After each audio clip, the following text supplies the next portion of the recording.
अस्सलाम वालेकुम या अली मदद मामा जी शमा मगी मां डॉक्टर नेक बट्टी लगी पलरी जीअं त तव्हांखे ॿुधाईंदा हलूं त हिन वक़्तु असां कंहिं दरगाह ते बीठा आहियूं ऐं शूटिंग हली रही आहे। असांजो यूट्यूब जो चैनल आहे हैदराबाद स्टूडियो यूट्यूब चैनल आहे ऐं हीअ जेको आहे हीअ स्पेशली उनजे लाइ ठाहियूं था मुर्शिद जी कुर्बानी। सो कॉमेडी आहे, फनी आहे, तमामु सुठो आहे ऐं तव्हां ॾिसिजो ज़रूरु। यूट्यूब ते ॾिसण में विसारींदा करी मेहर कदू करे साईं मूं पंहिंजो वाइदो पूरो कयो।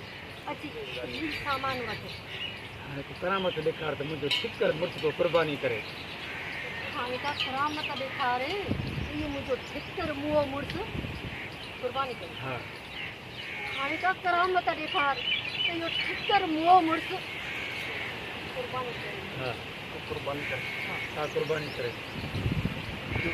हाणे का करामत ॾेखार त इहो ठिकर मुड़ुस मुंहिंजो कुर्बानी करे। शाबाश शाबाश कुर्बानी करे। खाली किना खड़ो कुर्बानी करे।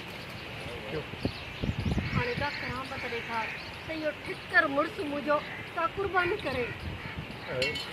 बेशक साईं दूसरी दुनिया में थे किसका दुनिया में थे बात सारा पट न रखियो भाई। हलियो हलियो हलियो हलियो ओके ले ले ले ले ले ले ले इते बीरो इधर वो वजन दारी सिंह दो अखिन मनो के बाकी तभी सब मास्टर होते तो अखिन रखे और दोस्त के गलत देखो जल्दी ये मोड काला जल्दी कैमरा के फनी उडम भई है।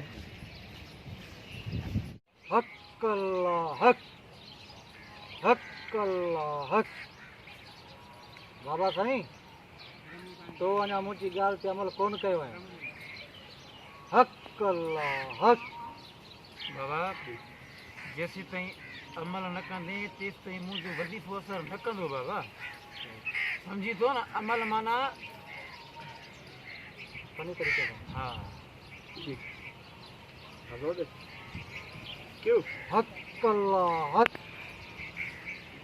जेसीं मुंहिंजी ॻाल्हि ते अमल न कंदे तेसीं वज़ीफ़ो कमु न कंदई।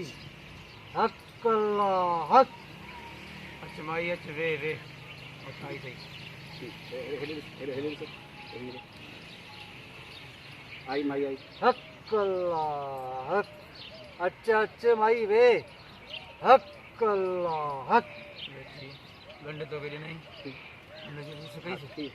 है भाई मरे मां मुर्स तो जो ठिकारा